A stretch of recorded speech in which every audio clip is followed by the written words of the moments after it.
राधे राधे। मध्य प्रदेश के अंदर श्री गड़ा धाम, गड़ा नामक स्थान पर एक महान रसिक संत का जन्म हुआ, प्रागट्य हुआ। दो सखा वहाँ पे रहा करते थे, दो प्रिय मित्र, एक श्री चतुर्भुज दास और एक श्री दामोदर दास जी।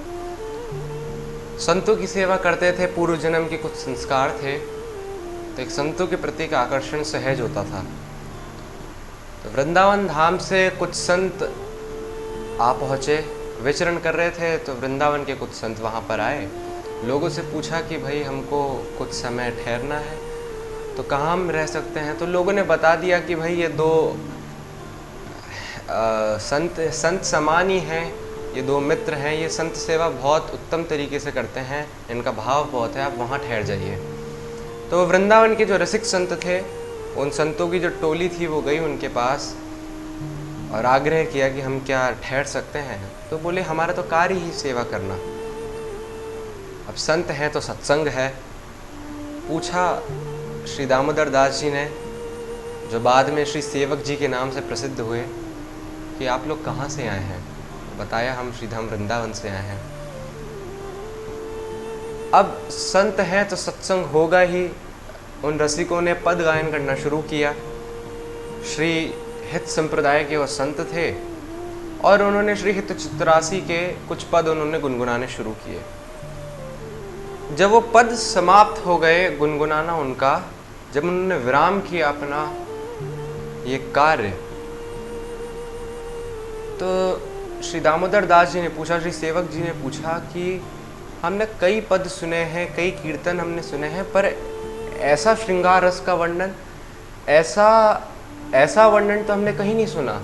ये कहाँ से, किसकी वाणी है, ये किसने लिखा है। उन संतों ने बोला कि ये श्री महाप्रभु श्री हित हरिवंश चंद्रजू की लिखित वाणी है, ये उन्होंने लिखा है। वृंदावन में अभी रस झूल रहा है, रस डोल रहा है, इधर से उधर, इस गली से उस गली। वृंदावन में बाहर आई हुई है संतों की, रसिकों की, और ये श्री महाप्रभु के द्वारा लिखी गई ये वाणी है। उन्हीं में से हमने ये पद गाया। तो श्री सेवक जी ने सोचा कि भाई ऐसे संत के तो दर्शन करने चाहिए, और मन में एक भाव जुड़ने लगा श्री हित हरिवंश महाप्रभु के लिए कि जिनकी वाणी इतनी सुंदर है, वो कितने सुंदर होंगे, वो कैसे होंगे। कुछ थोड़ा बहुत वर्णन उन्होंने संतों से सुना, तो एक गुरु बुद्धि उनकी होने लगी। श्री चतुर्भुज दास जी जो उनके मित्र थे, उनकी भी गुरु बुद्धि होने लगी, और दोनों ने विचार किया कि भैया वृंदावन चलेंगे। लेकिन वृंदावन जाना इतना सहज तो है नहीं। अब कुछ कार्य आ गए, कभी कुछ कार्य आ गए, माया का कभी कभी प्रभाव आ जाता है। कल जाते हैं, कल जाते हैं, कल जाते हैं, कल जाते करते करते फिर कुछ संतों की टोली आई विचरण करते करते श्रीधाम वृंदावन से, और इनके पास ही आई। तो दामोदर दास जी ने पूछा, सेवक जी ने बड़े कौतूहल से पूछा कि आप वृंदावन से आए हैं। अब बोले जी हाँ वृंदावन। बोले कैसा है वृंदावन में सब कुछ। तो बोले वृंदावन में तो अभी अश्रुओं की धाराएं बह रही है। वृंदावन तो अब ऐसा लग रहा है कि जैसे उजड़ा हुआ कोई पेड़ हो। बोले क्यों, ऐसा क्यों कह रहे हैं। बोले वृंदावन के रसाचार्य, वृंदावन की विभूति, रसिक त्रिवेणी में से एक त्रिवेणी, रसिक त्रिवेणी में से एक विभूति श्री हित हरिवंश महाप्रभु अब इस धराधाम पे नहीं रहे, वो अंतर्ध्यान हो गए हैं। अब ये बात श्री चतुर्भुज दास जी ने भी सुनी और श्री सेवक जी ने भी सुनी। सेवक जी का मानो पैरों तले जमीन खिसक गई हो, वो स्थिति श्री सेवक जी की आ गई कि जिनको प्राणों का आधार मान रखा था, जिन संत को अपना गुरु स्वीकार कर लिया था, आज वो गुरु नहीं है। और अपने ऊपर एक बहुत खेद हुआ उनको अपने ऊपर कि कल कल कल कल करते करते आज मैंने एक संत का दर्शन छोड़ दिया, आज मैंने अपने गुरु से मिलाप छोड़ दिया। श्री चतुर्भुज दास जी ने तो ये इन प्रकार अपने आप को संभाला, लेकिन सेवक जी की स्थिति संभल नहीं रही थी। तो चतुर्भुज दास जी ने सोचा कि भाई श्री हित हरिवंश महाप्रभु के जो सबसे बड़े पुत्र हैं श्री वनचंद्र जी महाराज, वो भी उन्हीं के समान है। उनको गद्दी सौंपी गई है, वो गद्दी संभाल रहे, मैं उनसे ही दीक्षा ले लूँगा। और वो ये कह के सेवक जी को समझा के ले वो चले गए वहाँ से वृंदावन। लेकिन सेवक जी नहीं गए, सेवक जी नहीं गए। सेवक जी के मन में आया, क्या मेरे गुरु इतने असमर्थ हैं कि वो जाने के बाद नहीं आ सकते? अरे भाई, भगवान को इस धराधाम पे हुए कितना समय हो गया है, लेकिन आज भी कोई बुलाता है तो भगवान आ जाते हैं। भाव की रक्षा करने के लिए चाहे कोई भी काल हो, कोई भी समय हो, भगवान आ जाते हैं। तो क्या मेरे गुरु नहीं आ सकते? जब ये बात कही गई है कि भाई संत भगवान से बड़े हैं, मोते अधिक संत करी लेखा, और गुरु गोविंद दो खड़े काके लागू पाए, बलिहारी गुरु आपकी गोविंद दियो बताए। जब ऐसे हैं गुरु कि गुरु तत्व और भगवत तत्व में अगर चुनने की बात आई तो रसिक जन, संत जन, शिष्य जन कहते हैं कि गुरु तत्व को चुनो, गुरु को चुनो, क्योंकि वही है मार्ग, वही है साधन उस साध्य तक पहुंचाने का। तो क्या वो प्रकट नहीं हो सकते? तो श्री सेवक जी ने बोला, मैं नहीं जाऊंगा, मैं अपने गुरु को ही बुलाऊंगा, उनको आना पड़ेगा। पूरे गांव में ये बात फैली कि भाई सेवक जी पागल हो गए हैं, कैसी बात कर रहे हैं, कोई चला गया है, उनको दोबारा कोई धरती पर है नहीं, उसको कैसे बुलाएंगे वापस? लेकिन सेवक जी को इन सबसे कोई परवाह नहीं, क्योंकि प्रेम में कुछ अल्टरनेट नहीं होता। प्रेम जिससे है बस उसी से है। अब उसका कुछ भी वो नहीं है कि कोई पर्यायवाची हो, कोई कुछ हो कि हम किसी और की तरफ मोड़ लें या किसी और से कर लें। प्रेम तो सिर्फ एक से ही होता है। तो श्री सेवक जी ने सोचा कि अब क्या किया जाए। वो स्थिति उनकी इतनी प्रगाढ़ हो चुकी थी अपने गुरु के प्रति कि उन्होंने वहीं अपना स्थान बनाया गड़ा धाम में, और हाँ हरिवंश, हाँ हरिवंश, हाँ हरिवंश, हाँ हित हरिवंश, हाँ हित हरिवंश पुकारना शुरू किया। तीसरा दिन हुआ, पहला दिन बीता, दूसरा दिन बीता, तो लोग तो यही सोच रहे पागल है। अब तीसरा दिन हुआ, निरंतर श्री हरिवंश, श्री हित हरिवंश, हाँ हरिवंश, हाँ हरिवंश रटल लगा दी जब उस नाम की, तो भजन ने अपनी आभा प्रभा फैलानी शुरू करी। चारों तरफ वायुमंडल भक्तिमय हो गया।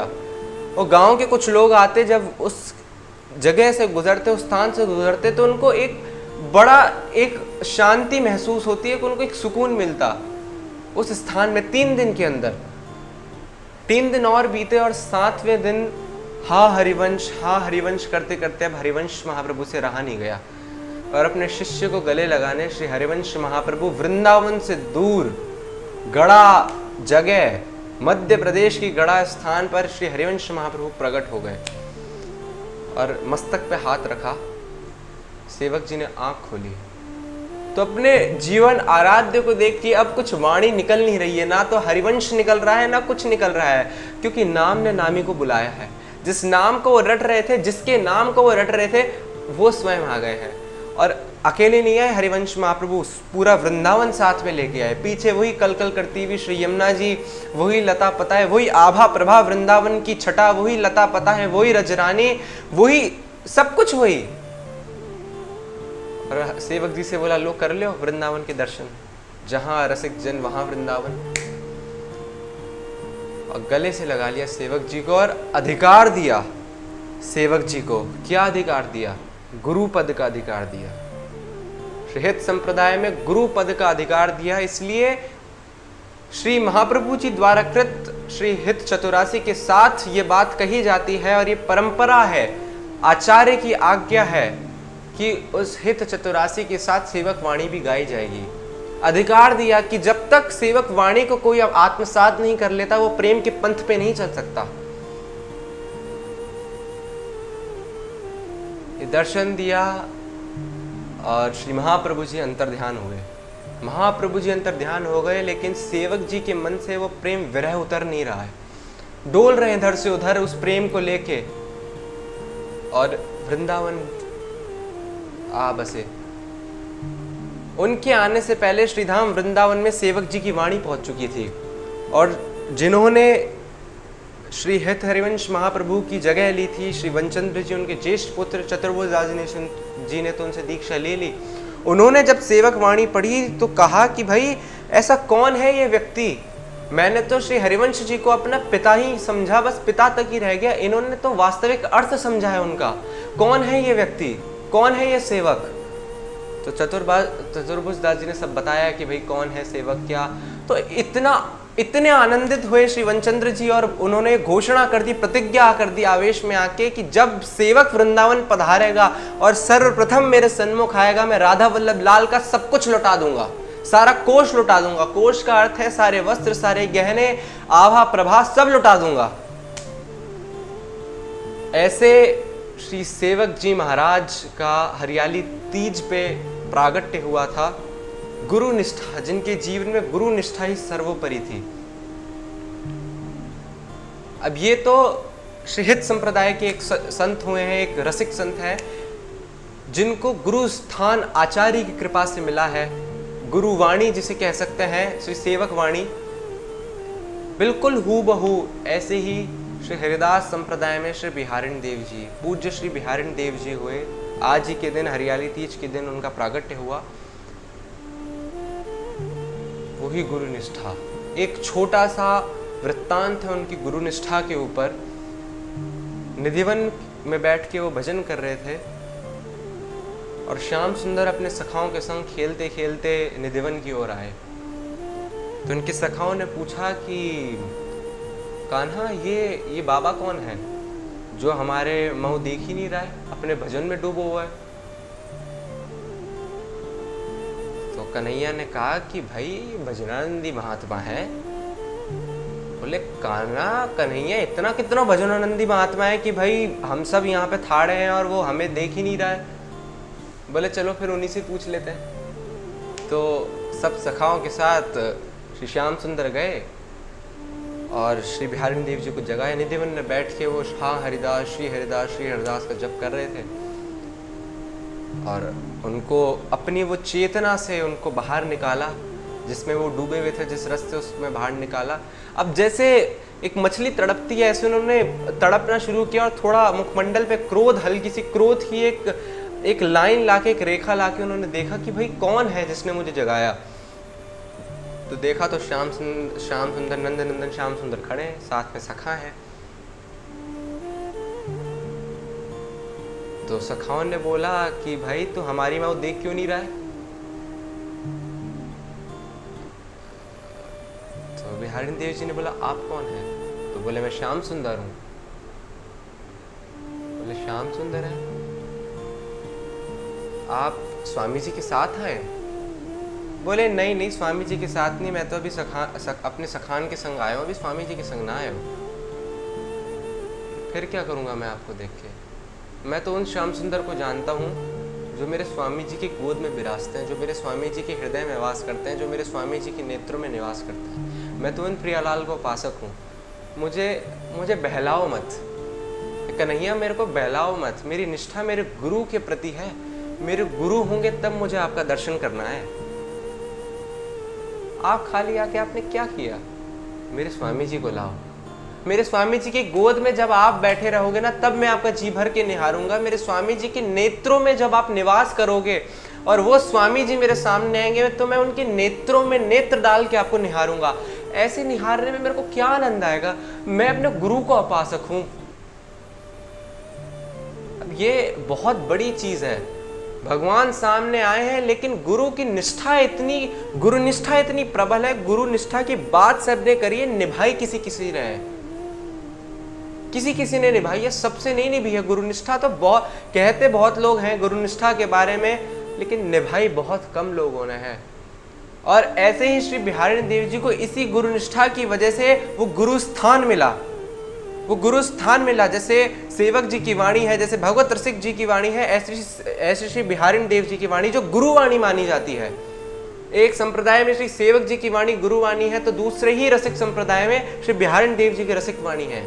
ऐसे दोनों गुरु समान, दोनों आचार्य आज ही के दिन, हरियाली तीज के दिन प्रकट हुए और इस धरती को उन्होंने कृतार्थ किया। हमको इन्होंने कृतार्थ किया। अगर भक्ति के पथ में, भक्ति का पथ तो छोड़ो, अगर प्रेम के पंथ में जाना है, अगर प्रेम समझना है, तो इनको समझे बिना, इनकी वाणियां समझे बिना वो वस्तु नहीं प्राप्त हो सकती।